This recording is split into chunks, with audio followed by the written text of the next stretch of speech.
เอาสบายดีทุกคนเนาะมื้อนี้เฮาก็สิพาเสือนกับเขาอยู่ตลาดลาวเนาะไปกันมื้อนี้ก็ไปกัน3คนเนาะไปเบาแม่นแล้วก็สร้างก้อนเนาะตอนนี้เฮากำลังไปเนาะนั่งรถก็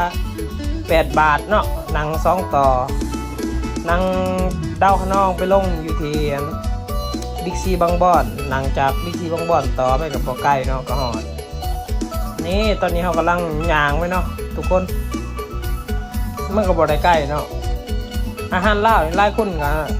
สิรู้จักเนาะตลาดลาวนี่หลายคนสิรู้จักอยู่แถวเขตมันบางบ่อนเอกชัยนี่เนาะนี่เฮามาซื้อเนาะอาหารลาวมีหลายเนาะอาหารตามฤดูกาลเนาะเรียกว่ามีทุกอย่างหมดแหละมีกบมีหอยมีปูมีปลาเนาะ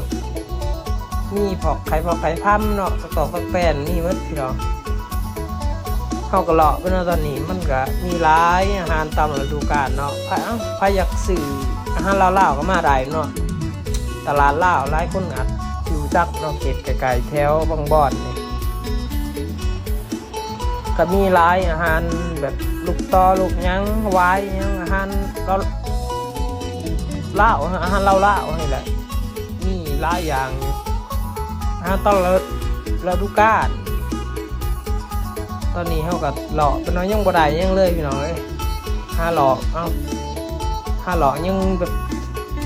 ถ้าบ่ได้ยังหล่อไปเรื่อยๆนะบ่จักจุดบ่ฮู้ว่าสิชื่อยังเนาะเห็นก็ยิ้มเลยตอนอยู่ห้องคิดอยากนั่นอันนี้มันมาแรกก็เห็นแล้วก็ยิ้มเลยมันเป็นได้มันยิ้มพี่น้องเอ้ยเห็นแล้วมันยิ้มนี่มีหัวไดโนเสาร์ขายหัวไดโนเสาร์เนาะตอนนี้เขาก็ยังบ่ได้เลยเนาะบาเมนกับบอก้อนกับสื่อไก่เนาะ